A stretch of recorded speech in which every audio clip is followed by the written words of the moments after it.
तो कैसे हो दोस्तों, आज हमारे मिशन का 25वां दिन कंप्लीट हो गया। I am very very happy, क्योंकि जो पहला टारगेट है मेरे मन में वो 30 दिनों का है कि धीमे धीमे मुझे इस 30 दिनों तक पहुंचना है। तो उसके सिर्फ 5 दिन और बचे हैं, तो बहुत खुशी की अनुभूति हो रही है। 7वीं दिनचर्या मिशन का आज 25वां दिन कंप्लीट हो गया है।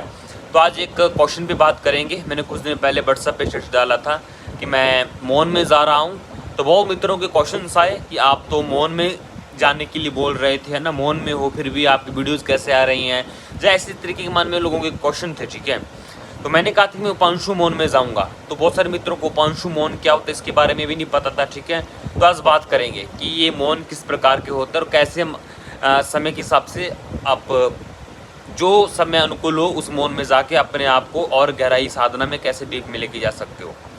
आज मुख्य तौर पर मैं 3 मौन के बारे में बताऊंगा, उसमें से उपांशु मौन के बारे में ज़्यादा बताऊंगा। ठीक है, बाकी 2 का परिचय दूंगा, उसमें डिटेल में अगर आपको जाना हो तो वीडियो उस पर बना दूंगा। अगर आप लोग चाहोगे तो कमेंट कर देना। ठीक है, तो आज 3 मौन पे बात करते हैं। एक है उपांशु मौन, एक है काष्ठ मौन, एक है आर्य मौन। ठीक है दोस्तों, सबसे पहले आर्य मौन की बात करते हैं। आर्य मौन क्या होता है? आर्य मौन दोस्तों ऐसा मौन होता है जिसमें आप बिल्कुल पूर्ण रूप से मुख से, कंठ से मौन हो जाते हो, आप जिन्हें आपको बोलना नहीं है।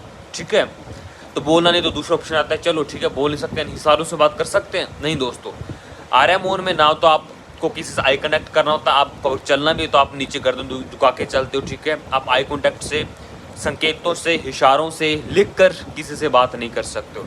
यानी बोलना तो बिल्कुल बंद हो गया आपका। ठीक है, अब मुख बंद हो गया।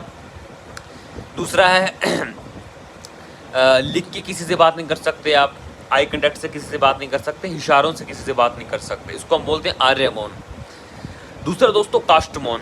काष्ठ मौन इससे भी और डीप की स्थिति है, जिसमें काष्ठ बोलते हैं लकड़ी को। यानी आप बिल्कुल लकड़ी की तेजस हो तो बिल्कुल अंदर से शून्य स्थिर हो जाते हो, है ना।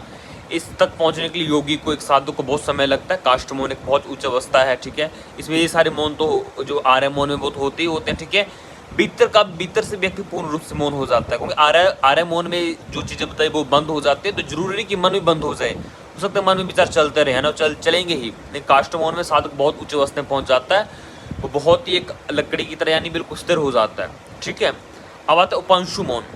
उपांशु मौन दोस्तों ऐसा है जो व्यक्ति जैसे संसार में जी रहा है। ठीक है, अभी मैं गृहस्थ में हूँ तो जिम्मेदारी भी होती है, कुछ और काम भी मैं करता रहता हूँ। ठीक है, उपांशु मौन में आप बिल्कुल सभी चीज़ों को काट देते हो, जो बिल्कुल नेसेसरी है उसी को छोड़ते हो।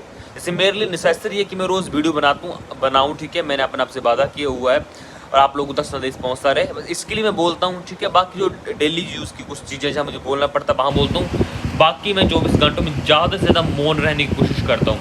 मैं भी कोई भी कॉल अटेंड नहीं करता हूँ। ठीक है, चाहे कितना भी ज़रूरी हो, मैं घर वालों के रिलेटिव से के कॉल अटेंड नहीं करता हूँ। मैं चुप रहता हूँ, सिर्फ वीडियो के लिए बोलता हूँ। जब फिर कोई बहुत घर में कोई ज़रूरी चीज़ हो, ठीक है, उसके लिए बोलता हूँ। घर में और मेरे मुक्ता ही रहते हैं। ठीक है, मेरी वाइफ, तो हम ज़्यादा बोलते ही नहीं, क्योंकि जैसे मैं जाके लाइब्रेरी में जाता हूँ, वहीं पे अपना ध्यान करता हूँ, वहीं पे साधना करता हूँ, वहीं पे मैं डिस्कोर्स सुनता हूँ, वहीं पे मैं डायरी लिखता हूँ, वहीं पे मैं इंट्रोस्पेक्ट करता हूँ। ठीक है, तो 8-9 घंटे तो बाहर ही रहता हूँ मैं, 1-2 घंटों के लिए घर पे आता हूँ, फिर आके सो जाते हैं। ठीक है, तो ज़्यादा समय वार्तालाप तो होता नहीं है, तो यानी बहुत कम बोलता हूँ। उसमें से मुख्य है वो है वीडियो में जो बोलना होता है।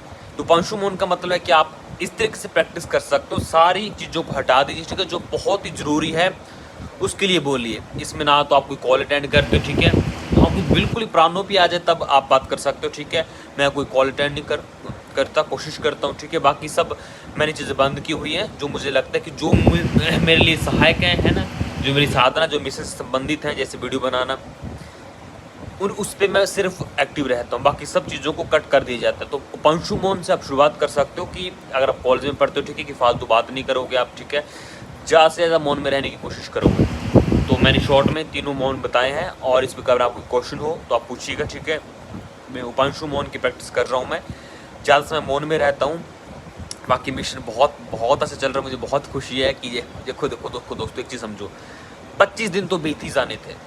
ठीक है, हो सकता है कि 25 दिनों में आलस्य प्रमाद में बीत जाते, या फिर मैं इधर उधर और ट्रैवल करके बिताता, बट ये 25 दिन मेरे साथ में गोल्डन बीते हैं, स्वर्णिम 25 दिन रहे हैं। यानी इन 25 दिनों को मैंने बेहतर से बेहतर प्रयोग किया है।